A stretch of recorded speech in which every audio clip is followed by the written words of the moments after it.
स्वामी जी, अभी जो आपने बताया उसमें आपने एक जाति शब्द बताया। आज भारत जैसे देश में हम देखें तो ये जाति व्यवस्था को विशेष रूप से माना जाता है, उसको ध्यान में रख कर के निर्णय लिए जाते हैं। किसी को योग्यता नहीं है तब भी वो पद या वो चीज़ें मिल जाती है, किसी की योग्यता है फिर भी नहीं मिल रही हैं, उसके कारण से एक प्रकार की ये भी हिंसा ही है। और अन्य जगहों पर भी हम देखें तो आपस में हम क्षुद्र को बहुत निम्न दृष्टि से देखना, उसके साथ उसी प्रकार से व्यवहार करना, तो इस प्रकार की जो सारी वर्ण व्यवस्था जो हमें देखने को मिलती है और इस प्रकार से ये प्रैक्टिकल भारत में हम देखें तो ये प्रत्यक्ष रूप में हमें देखने को मिलता है। तो ये भी तो एक, आप कह रहे थे जाति देश काल से हो, तो ये तो यहाँ पर जाति से तो हिंसा हमें देखने को मिलती है। जी स्वामी जी, यहाँ पर जाति का तात्पर्य हालांकि ठीक है वो भी ले सकते हैं, जाति का तात्पर्य ब्राह्मण क्षत्रिय वैश्य इससे भी ले सकते हैं, वर्णों से ले सकते हैं, परंतु वहाँ तात्पर्य सूत्रकार का मनुष्य जाति पशु पक्षी किसी भी जाति का हो उनसे हिंसा नहीं करनी है।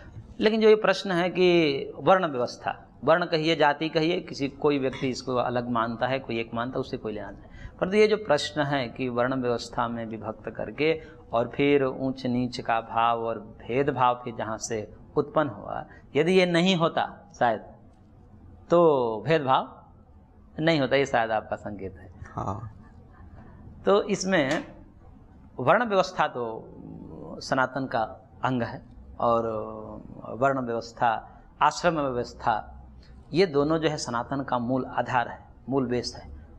अब बात यह है स्वामी जी कि कोई भी व्यक्ति किसी चीज को स्थापित करता है जी स्वामी जी, तो वो स्थापना किस भाव से करता है ये हमें देखनी पड़ती है वहां पर।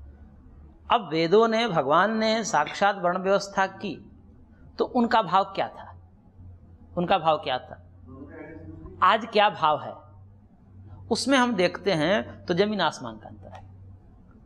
भगवान का कभी ये भाव नहीं है, वेदों का या शास्त्रों का कहीं ये भाव नहीं है कि ये ब्राह्मण हैं तो उत्कृष्ट हैं, इनकी पूजा होनी चाहिए, और ये शूद्र है तो ये निम्न है, अधम है, इनकी निंदा होनी चाहिए। ये कहीं तात्पर्य नहीं, ये है ही नहीं, क्योंकि भगवान ने कहा कि साक्षात ये हमारे अंग है। ब्राह्मणो मुखमासीत बाहुराजन्य कृत रूतदस्य वैश्य पद्भ्याम शूद्रो अजायत इत्यादि कथन से भगवान अपने अंग के सदृश कहा। तो कोई भी अपना वहां शूद्र को पैर कह दिया तो क्या भगवान के पैर काट सकते हैं?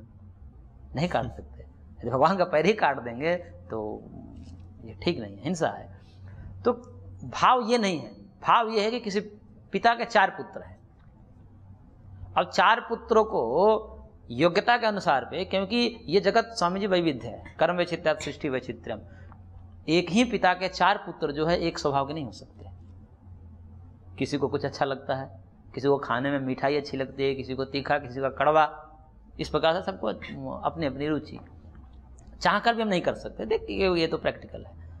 तो सबके स्वभाव में भेद है, सबके कर्म में भेद है, सबके रुचि में भेद है। अब उन भेदों को देख करके माता पिता क्या करते हैं, उसके योग्य कार्य देते हैं, या उसके योग्य, किसी को मीठा अच्छा लगता है उसके लिए मीठा बनाएगी माता, किसी के नमकीन है तो नमकीन है, ऐसा नहीं करके सबको एक ही खिलाएंगे, जो बनाए तो ही खाए। उसमें भी समन्वय बनाकर माता खिलाती है, और पिता भी उसको उन कार्यों में, किसी को कोई पसंद है तो उसको वही वो विषय देंगे, वो कार्य देंगे, कहीं भाई तुमको जो पसंद है वो कार्य करो।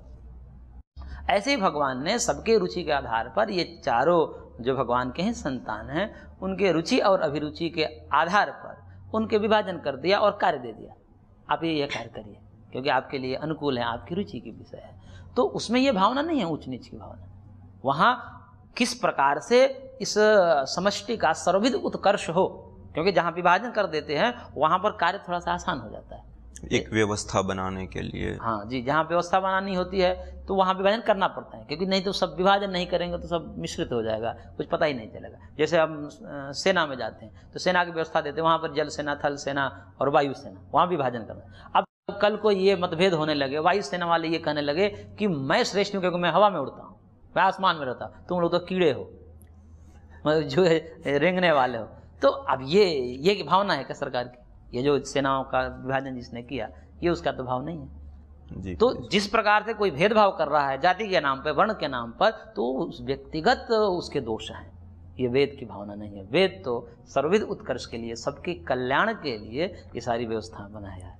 जी पूज्य स्वामी जी, आपने जो बताया वो विशेष रूप से जो वर्ण व्यवस्था जो बनाई गई है एक व्यवस्था के लिए, आज हम मनुष्य ने उसको जिस रूप में प्रेजेंट कर रहे हैं, जिस रूप में लेकर के जा रहे हैं, वो एक गलत प्रारूप के रूप में हम उसको समझे हैं या उसको प्रेजेंट कर रहे हैं। तो उससे हमें बाहर आना चाहिए और एक जो शुद्ध वर्ण व्यवस्था है उसको देख करके हमें आगे करना चाहिए।